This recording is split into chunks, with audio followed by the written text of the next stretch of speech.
Hey guys, आपका स्वागत है मेरे चैनल एडुल्यूमिनेसेंस पर। आज की वीडियो है आई पार्ट टू में हम बात करेंगे physiology and pathway of vision की। यानी कि इसमें हम जानेंगे कि हमारी जो आँखें हैं वो देखती कैसे हैं और ये देखने का जो पूरा सेंसेशन है, जो पूरा मैसेज है, वो दिमाग तक किस तरीके से कन्वे होता है, उसका पाथवे। तो चलिए शुरू कर रहे हैं आज का वीडियो। सबसे पहले हम जानते हैं कि इमेज फॉर्मेशन कैसे होता है। अब क्योंकि हम सामने कोई चीज़ जो भी आपके सामने है वो आप देख पा रहे हैं, तो क्योंकि रेटिना पर एक इमेज बन रही है। जैसे कि आईने पर आप देखते हैं, आप तैयार होते हैं तो आपका रिफ्लेक्शन उसमें बनता है, वैसे ही किसी भी चीज़ का रिफ्लेक्शन आपके रेटिना पर बनता है। तो उसमें तीन चीज़ें होती हैं, रिफ्रैक्शन, एक्कोमोडेशन और कॉन्स्ट्रिक्शन।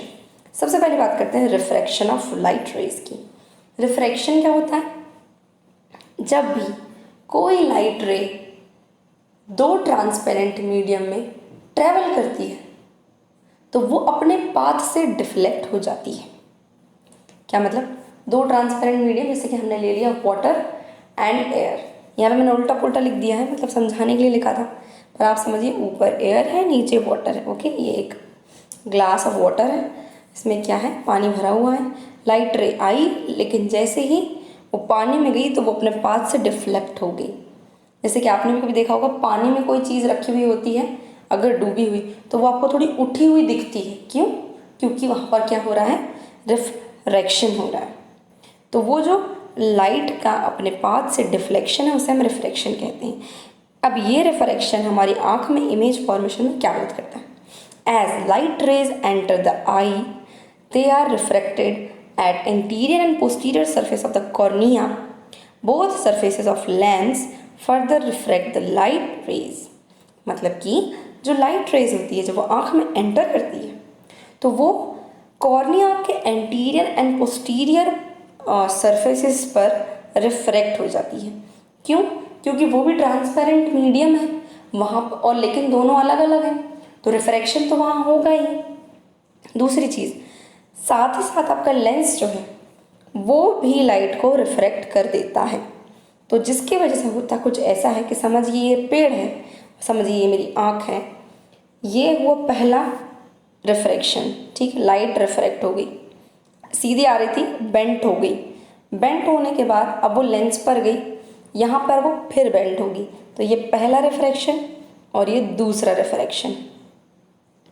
जैसे ये रिफ्रैक्शन हुआ, ये और बेंट हुई, इंटरसेक्ट किया लाइट रेज ने, और इनका एक फाइनल जो इमेज है वो उल्टा इमेज बनेगा हमारे रेटिना पर। अब भले ही रेटिना पर जो इमेज बनती है वो उल्टी बनती है, यानी कि इन्वर्टेड, ठीक है, लेकिन दिखती हमको सीधी है। कॉर्निया जो है लाइट रेज का 75% रिफ्रैक्शन करा देता है और लेंस बाकी का 25%। ये उल्टी इमेज कहाँ बन गई?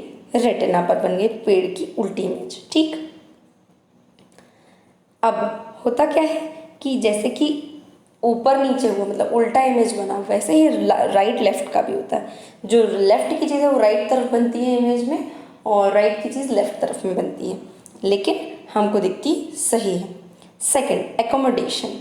एकोमोडेशन में क्या, लेंस का रोल है। लेंस जो है वो कैसे शेप का होता है, हमें कहना चाहिए कॉन्वेक्स। कॉन्वेक्स यानी क्या, ये जो बना है ये क्या है, कॉन्वेक्स है, दोनों तरफ से निकला हुआ, और अंदर की तरफ घुसा हुआ जो है वो क्या है, कॉनकेव है। हमारा जो लेंस होता है वो होता है कॉन्वेक्स। अब कॉन्वेक्स क्यों है, उसका क्या रोल है, उसकी बात करते हैं। क्या होता है, यहाँ पर पहले लिखा क्या है वो पढ़ते statement. The lens of eye is convex on both surfaces, its focusing power increases as its curvature becomes greater. यानी कि ये जो लेंस होता है हमारी आँख का वो कैसा होता है, वो कॉन्वेक्स होता है। कॉन्वेक्स की क्या खासियत होती है कि लाइट रेज जब इस पर पड़ती हैं और दूसरी तरफ जाती हैं तो वो इस तरीके से बेंड होती है कि वो एक दूसरे को इंटरसेक्ट कर सके, जैसे कि यहाँ पर, जो कि ह्यूमन आई में होता है। और कॉनकेव की क्या है, वो लाइट रेज एक दूसरे से दूर भागती हैं, अलग जाती हैं। तो दूर भागेंगे तो ठीक से तो बनेगा नहीं हमारा इमेज।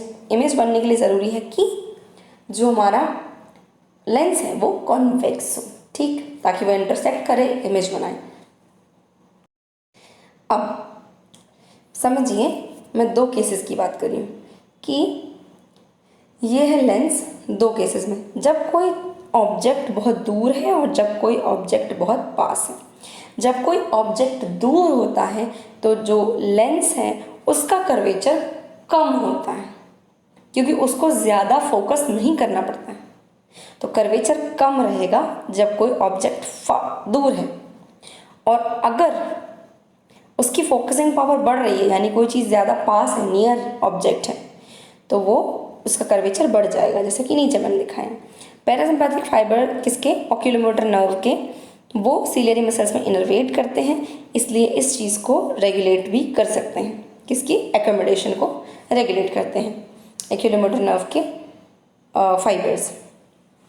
फिर नेक्स्ट क्या है कि कैसे ये करते हैं, मतलब सीलियरी बॉडी या सीलियरी मसल्स जो होती है वो कैसे लेंस के कर्वेचर को मीडिएट करती है, रेगुलेट करती है, ये हम जानते हैं।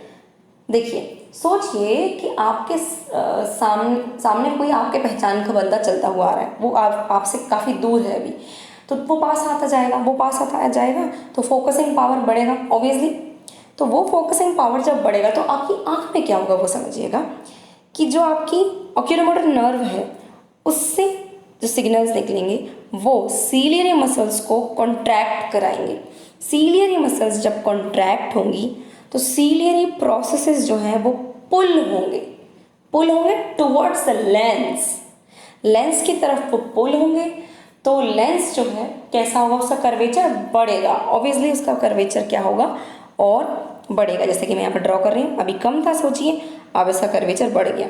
कर्वेचर बढ़ा मतलब उसका फोकसिंग पावर बढ़ा, तो जो सामने आता हुआ बंदा है अब आपको क्लियरली दिखने लगेगा, क्यों, क्योंकि फोकसिंग पावर बढ़ गया, बंदा सामने था। और अगर वो दूर होगा तो ये जो सीलियरी मसल्स है वो रिलैक्स होंगी और सीलियरी प्रोसेस जो है क्या होंगे, इसकी तरफ पुल नहीं होंगे लेंस की तरफ, और इसका कर्वेचर छोटा हो जाएगा। लास्ट चीज़, कॉन्स्ट्रिक्शन ऑफ प्यूपल। तो प्यूपल क्या होती है, मैंने आपको पहले वाली वीडियो में बताया था कि आपकी जो आइरिस होती है, कलर्ड पार्ट ऑफ आई जो है, जो कि आपको सामने से दिखता है, उसके बीच में एक ब्लैक कलर का होल होता है, उसको हम प्यूपल कहते हैं। ये एक तरीके का अपर्चर होता है जो कि बड़ा छोटा होकर आँख में घुस रही लाइट को रेगुलेट करता है। ऐसा नहीं कि कितनी भी लाइट चली गई आपकी आँख में, नहीं, एक सफिशिएंट अमाउंट ऑफ लाइट ही आपकी आँख में जाना चाहिए, वरना आपकी आँख को दिक्कत जा सकती है देखने में। तो ये जो है इसका जो डायमीटर है वो कम ज़्यादा होता है आपके आसपास के एनवायरनमेंट के उजाले के अनुसार। ज़्यादा लाइट है तो वो छोटी हो जाएगी ताकि कम लाइट अंदर जाए, कम लाइट है तो वो बड़ी हो जाएगी ताकि जितनी ज़्यादा से ज़्यादा लाइट होए वो आपकी आँख के अंदर जा सके। और ये चीज़ कैसे पॉसिबल है, कैसे हो सकती है ये नैरोइंग, क्योंकि सर्कुलर मसल्स जो है आइरिस की वो कॉन्ट्रैक्ट होती है, तब नैरोइंग होती है। Next cheese, physiology of vision. आखिर आपको दिखता कैसे है, तो देखने के लिए आंखें हैं, पर आंखों में क्या है, आंखों में है photo receptors and photo pigments. एक है रॉड, एक है कोन, जो कि मैंने ड्रॉ भी किए हैं यहाँ पर। बात कर रहे हैं किसकी, रेटिना की। रेटिना वो पर्दा है जिस पर सारी इमेजेस बनती हैं, पर ये इमेजेस बनती कैसे हैं, फोटो रिसेप्टर्स की वजह से। फोटो रिसेप्टर्स कौन है, रॉड्स एंड कोन्स। रॉड्स का नाम रॉड्स इसलिए है क्योंकि उनका आउटर सेगमेंट जो है, ऊपर का जो पोर्शन है वो रॉड जैसा दिखता है, सर्कुलर होता है। और कोन्स का नाम कोन इसलिए क्योंकि वो कोनिकल शेप का होता है, हम कह सकते हैं टेपर्ड होता है, इसलिए इनर सेगमेंट अलग होता है। बात कर रहे हैं रॉड्स एंड कोन्स की। ये कोन शेप का हो गया यानी टेपर्ड हो गया, ठीक है। इसका जो आउटर सेगमेंट है उसमें होता क्या है, it contains a stack of about 1000 disc piled like coins. मतलब कि कॉइन्स जैसे पाइल्ड अप रहती हैं डिस्क 1000 से भी ज़्यादा, तो उनसे बनता है रॉड्स। और कोन्स में क्या होता है, प्लाज्मा मेम्ब्रेन फोल्ड रहती है, ऊपर नीचे फोल्ड रहती है, प्लीटेड फैशन, जैसे कि साड़ी की प्लीट्स आपने भी बनाई होंगी, कुछ उस तरीके से प्लीटेड रहती है कोन्स में। और जो इनर सेगमेंट है उसमें न्यूक्लियस, गोल्जी अपैरेटस, माइटोकॉन्ड्रिया, ये सारी चीज़ें होती हैं। लास्ट में ये जो हो गया ये आपका साइनेप्टिक जंक्शन हो गया, जहाँ से बाकी बायोपोलर सेल्स वगैरह जुड़ी हुई रहेगी और मैसेज आगे कन्वे करेगी। बात करें फोटो पिगमेंट्स की, फोटो पिगमेंट एंड लाइट वाले पिगमेंट्स हैं। फोटो पिगमेंट्स वो कलरफुल पिगमेंट हैं जो कि कहाँ प्रेजेंट है, आपके रॉड्स एंड कोन्स में प्रेजेंट है। इनके दो पार्ट होते हैं, क्योंकि ये सब केमिकल्स हैं ना, केमिकल्स में कोई ना कोई केमिकल पार्ट होगा। तो वो केमिकल पार्ट क्या है, इसकी ग्लाइकोप्रोटीन होगा इसमें एक, जिसको हम ऑप्सिन कहते हैं, और एक कोई क्रोमोफोर होगा जो कलर के लिए रिस्पॉन्सिबल होगा। रॉड्स में होता है रोडोप्सिन, रोडोप्सिन में ऑप्सिन यानी ग्लाइकोप्रोटीन पार्ट होता है स्कोटॉप्सिन, और इसके अलावा जो क्रोमोफोर है वो होता है रेटिनल। रेटिनल क्या है, aldehyde form of vitamin A. ये नाइट विजन में हेल्प करता है। नाइट विजन में हेल्प करता है मतलब क्या, ये सिर्फ दो ही कलर देख सकता है, या तो वाइट देख सकता है और या तो ब्लैक ग्रे की कोई भी शेड, डार्क लाइट, है ना। बस ब्लैक एंड वाइट कहानी है रॉड्स की, रोडोप्सिन की। बात करें कोन्स की, तो कोन्स में 3 तरीके के पिगमेंट्स होते हैं। पोरफायरोप्सिन फर्स्ट, जो कि रेड कलर देखने के लिए रिस्पॉन्सिबल होता है। आयोडोप्सिन जो कि ग्रीन कलर देखने के लिए रिस्पॉन्सिबल होता है, और साइनोप्सिन यानी कि जो ब्लू कलर देखने के लिए रिस्पॉन्सिबल होता है। अब इन तीनों के अलावा हम बाकी कलर्स भी देख सकते हैं, जैसे पर्पल देख सकते हैं, ब्राउन देख सकते हैं, तो वो इन सभी के कॉम्बिनेशन से बनते हैं। बात करें प्रोटीन की, इसमें प्रोटीन जो होता है उसे कहते हैं फोटोप्सिन। तीनों में ही same to same opsin protein होगा जिसका नाम है फोटोप्सिन। और कोन्स जो होते हैं वो हमें डे लाइट में देखने में मदद करते हैं। क्यों? क्योंकि वो कलर्स को पहचान सकते हैं। बात कर रहे हैं विजन साइकिल की, हमने ये तो बात कर ली कि फोटो रिसेप्टर्स होते हैं, फोटो पिगमेंट्स होते हैं, लेकिन आखिर हम देख कैसे पाते हैं, ऐसी क्या प्रोसेसिंग जो है उन फोटो रिसेप्टर्स और पिगमेंट्स में चल रही है जिसकी वजह से हम देख पा रहे हैं। तो उसके लिए हमारी कन्फ्यूजन को क्लियर करें vision cycle. Photo pigments respond to the light in following cyclic process. इस साइक्लिक प्रोसेस की मदद से ही जो फोटो पिगमेंट्स हैं वो रिस्पॉन्ड करते हैं टू द लाइट। ठीक है, तो मान लीजिए ये जो मैंने यहाँ बनाया हुआ है ये एक क्या है, ऑप्सिन है, मतलब फोटो पिगमेंट है आपका ये पूरा, जो कहाँ पर है, रॉड्स की जो हमने बात की थी ना, डिस्क है बहुत सारी, उनमें धंसे हुए रहते हैं। ठीक है, तो वहाँ पर ये पूरा हमारा फोटो पिगमेंट है। फोटो पिगमेंट जो कि अभी कलर्ड है। बात चल रही है अभी डार्कनेस की, क्योंकि हम रोडोप्सिन की बात करें, रोडोप्सिन से हम सारा एक्सप्लेन कर रहे हैं, बाकी से आपको खुद समझ आएगा। सपोज अब लाइट आई मतलब इलेक्ट्रिसिटी वाली लाइट नहीं, कौन सी वाली लाइट आई, फोटॉन्स आए आँख के अंदर। जैसे ही फोटॉन्स आए आँख के अंदर तो क्या होगा, ये जो कलर्ड पिगमेंट था इसका ये जो ऑप्सिन है, जो डंबल शेप में बनाया वो ऑप्सिन है, और इसके अंदर जो मैंने टेढ़ा सा बनाया है रेड कलर का वो क्या है, वो है सिस रेटिनल।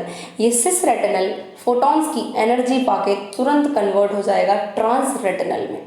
अभी ये बेंट था, सिस रेटिनल बेंट था, अब वो ट्रांस रेटिनल यानी स्ट्रेट रेटिनल में बदल जाएगा।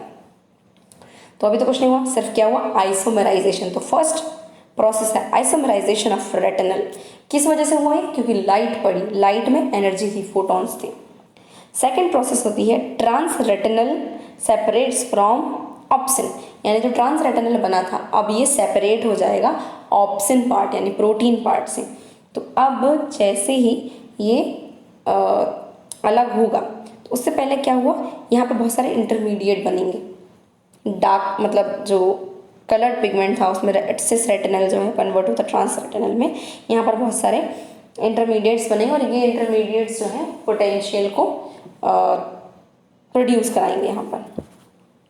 अब ये जो ट्रांस रेटिनल है ये तो होगा अलग, किससे, ऑप्सिन से। ऑप्सिन से अलग होगा ये,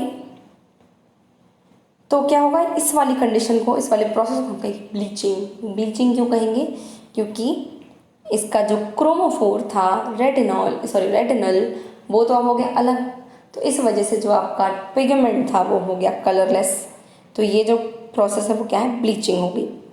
अब तीसरी प्रोसेस क्या होगी, retinal isomerase converts trans retinal to cis retinal. अब क्या होगा कि ये जो ट्रांस रेटिनल है, ये जो मैंने बनाया है, ये अब कन्वर्ट हो जाएगा सिस रेटिनल में फिर से। अब ऊपर तो लाइट की मदद से हो गया था, लेकिन अब यहाँ पर लाइट नहीं है, तो किसकी ज़रूरत पड़ेगी, अब यहाँ पर किसी एक स्पेसिफिक एंजाइम की ज़रूरत पड़ेगी। तो वो एंजाइम होगा रेटिनल आइसोमेरेज। रेटिनल आइसोमेरेज जो है वो कन्वर्ट कर देगा ट्रांस रेटिनल को सिस रेटिनल में फिर से। अब सिस रेटिनल इजीली बाइंड हो सकता है ऑप्सिन प्रोटीन से, तो अब क्या होगा, cis retinal binds to opsin protein, और इसी चीज़ को हम क्या कहेंगे, रीजनरेशन। तो ये इस तरीके से ये पूरा साइकिल चलता रहेगा और यहाँ पर जो पोटेंशियल डेवलप होगा उससे क्या होगा, ब्रेन को सिग्नल जाएगा तो हमको सामने जो भी चीज़ होगी वो दिख रही होगी। तो ये सभी फोटो रिसेप्टर्स में होता है। अभी हमने किसके लिए बात की है, रॉड्स के लिए, रोडोप्सिन की बात की है, लेकिन ये सभी में होता है ऐसा। बात करें रीजनरेशन टाइम की, तो जैसे कि ये साइकिल है ना, ये कंप्लीट हुई तो रीजनरेशन कितनी देर में हुआ, तो रॉड्स का जो रीजनरेशन है वो हाफ ऑफ द रॉड्स जो होते हैं उनका रोडोप्सिन का रीजनरेशन 5 मिनट में हो जाता है, काफ़ी लेट है। कोन्स का बहुत जल्दी होता है, 90 सेकेंड्स में हो जाता है। बात कर रहे हैं हम अब विजुअल पाथवे की। विजुअल पाथवे कि कैसे कोई भी सिग्नलिंग जो है, हम क्या चीज़ देख रहे हैं, सामने रखी चीज़ पेड़ है या इंसान है, हाथी हो है, घोड़ा है, ये चीज़ का जो मैसेज है वो ब्रेन तक कैसे जाएगा, इसकी बात हम कर रहे हैं। तो समझिए हमने ना लेफ़्ट और राइट दो आई होती है, दोनों को एक साथ करने की हम बात करिए। हम यहाँ दोनों ही आइज़ का एक साथ पढ़ेंगे। तो सबसे पहले ना मैं एक छोटी सी चीज़ आपको बता देती हूँ। मैंने यहाँ पर लिखा है left vision field, right visual field. ये फील्ड का क्या चक्कर है वो मैं आपको बता दूँ। तो देखिए हमारी आंखें जो हैं उनकी दो तरीके की विजुअल फील्ड हो सकती है। एक हो सकती है नेज़ल, एक होती है टेम्पोरल। नेज़ल यानी वो जो हमारे नाक के पास वाला है, और जो टेम्पोरल यानी कि जो हमारे कान के पास वाला, समझिए। तो विजन फील्ड जो होती है वो कैसी होती है, विजन फील्ड जो है नाक के पास वाले की 60 डिग्री होती है, क्योंकि नाक बीच में आ जाती है एज अ ब्रिज, तो वो कम देख पाती है साइड से। और टेम्पोरल जो होती है वो 100 डिग्री तक रहती है। और दूसरी चीज़, हमारी जो आँखें हैं वो बाइनोक्युलर विजन एग्जिबिट करती है, यानी कि दोनों आँखें एक साथ एक चीज़ को देखती है। तभी हम एक चीज़ को मतलब कोई सामने रखी चीज़ हमें एक दिखती है पहली बात, और दूसरी बात 3D दिखती है। तो ये जो विजन है इसको कहते हैं बाइनोक्युलर विजन, जब दोनों ही आँखें सेम काम सेम टाइम पे करती हैं। तो अब बात करें विजुअल पाथवे की। विजुअल पाथवे में अगर मैं बात करूँ तो ये समझ लीजिए आँखें हैं आपकी, यहाँ पर मैंने ड्रॉ करी है लेफ़्ट आई राइट आई, ठीक है। तो लेफ़्ट आई और राइट आई दोनों का ही क्या होगा, उसमें से फाइबर्स निकलेंगे। नेज़ल फाइबर्स नाक की तरफ वाले जो फाइबर्स होंगे, और टेम्पोरल फाइबर्स जो कान की तरफ वाले फाइबर्स होंगे, दोनों आईज में से निकले। अब ध्यान देने योग्य बात, फाइबर्स निकले कहाँ चले गए, वो आपकी ऑप्टिक नर्व में जाएंगे, है ना। सारे फाइबर्स कलेक्ट हुए, ऑप्टिक नर्व में गए। ऑप्टिक नर्व में दोनों ही फाइबर एक साथ थे, लेकिन अब ये जो फाइबर्स हैं क्रॉस हो जाएंगे। लेकिन सिर्फ कौन से फाइबर्स क्रॉस होंगे, ऑप्टिक नर्व के बाद जो नेज़ल फाइबर्स हैं, नेज़ल फाइबर्स क्रॉस हो जाएंगे और टेम्पोरल फाइबर्स क्रॉस नहीं होंगे। जैसे कि मैं आपको बताऊं, यहाँ पर ये हुआ ऑप्टिक नर्व, यहाँ से ऑप्टिक नर्व तक सब साथ में है, टेम्पोरल और नेज़ल दोनों ही साथ में हैं। लेकिन अब नेज़ल फाइबर्स जो हैं अगर आप देखें तो मैंने ग्रीन कलर से जो ड्रॉ किया है वो क्रॉस हो गया, और रेड कलर से जो ड्रॉ किया है वो दूसरी तरफ क्रॉस हो गया, नेज़ल वाला क्रॉस, ठीक है। लेकिन जो टेम्पोरल है, टेम्पोरल वाला क्रॉस नहीं होगा। अगर आप देखो ये टेम्पोरल है, ये क्रॉस नहीं हुआ। अगर राइट साइड है तो राइट साइड ही रहा, और लेफ़्ट साइड है तो लेफ़्ट साइड ही रहा, लेकिन नेज़ल फाइबर्स जो हैं वो क्रॉस हो गए। तो जब ये आगे जाके ये फाइबर्स मिले तो यहाँ पर दो तरीके के फाइबर्स हैं, क्रॉस्ड फाइबर्स एंड अनक्रॉस्ड फाइबर्स। अगर मैं आपको एक चीज़ बताऊँ कि पूरा पाथ, विजुअल पाथ में क्या पाथ होता है, तो पहले optic nerve, optic chiasma, optic tract, lateral geniculate body, फिर ऑप्टिक रेडिएशन, और लास्ट होता है आपका विजुअल कॉर्टेक्स, ठीक है। तो अब क्या होगा, ये जो ऑप्टिक कियाज्मा इनका क्या हो गया, एक सेंटर पॉइंट हो गया। इसके बाद ऑप्टिक ट्रैक्ट, जब ऑप्टिक ट्रैक्ट आएगा तो वहाँ पर आपको दो तरीके के फाइबर्स देखने को मिलेंगे। पहले क्रॉस्ड जो कि नेज़ल फाइबर्स से आए हैं, और दूसरे अनक्रॉस्ड जो कि टेम्पोरल फाइबर्स से आए हैं। ये आगे जाकर मिलेंगे लेटरल जेनिकुलेट बॉडी पर, ठीक है, लेटरल जेनिकुलेट बॉडी पर आगे जाके मिलेंगे। और नेक्स्ट इसके बाद इनमें से कुछ छोटी छोटी ब्रांचेस निकल सकती हैं जो मिड ब्रेन तक जाती हैं, कि पीपल का लाइट के लिए मूवमेंट जो है वो दिखाती है। फिर दूसरी तरफ और जो कोलेटरल्स निकलते हैं और जो ब्रांचेस निकलती हैं लेटरल जेनिकुलेट बॉडी के बाद, वो कहाँ कहाँ और जा सकती है? हाइपोथैलेमस में सुप्राकियास्मेटिक न्यूक्लियस करके एक पार्ट होता है, वहाँ तक जाती हैं, जिसकी वजह से क्या होता है कि लाइट और डार्कनेस के वजह से हमारी बॉडी में जो सर्काडियन रिदम होता है उसको भी बैलेंस रखने का काम करती हैं ये। फिर इसके बाद ऑप्टिक रेडिएशन के बाद ये जाएगा विजुअल कॉर्टेक्स में, जहाँ पर जाकर हमको मालूम पड़ेगा कि एक्चुअली हम जो देख रहे हैं वो क्या है। तो ये था हमारा पूरा विजुअल पाथवे। तो ये था आज का मेरा वीडियो। अगर आपको ये वीडियो पसंद आया हो तो प्लीज़ इसे लाइक कर दीजिएगा, शेयर कर दीजिएगा और कमेंट करके ज़रूर बताइएगा कि आपको मेरा ये वीडियो कैसा लगा। अगर आप ऐसे ही और वीडियोस देखना चाहते हैं या आपके मन में भी कोई डाउट्स रह गए हैं किसी स्पेसिफिक टॉपिक को लेकर, तो मुझे कमेंट करके ज़रूर बताइए। मैं आपके पसंदीदा टॉपिक पर भी वीडियो ज़रूर बनाऊंगी। और मेरे चैनल को सब्सक्राइब करना बिल्कुल मत भूलिएगा और अपने दोस्तों से भी सब्सक्राइब करिएगा। Thanks for watching.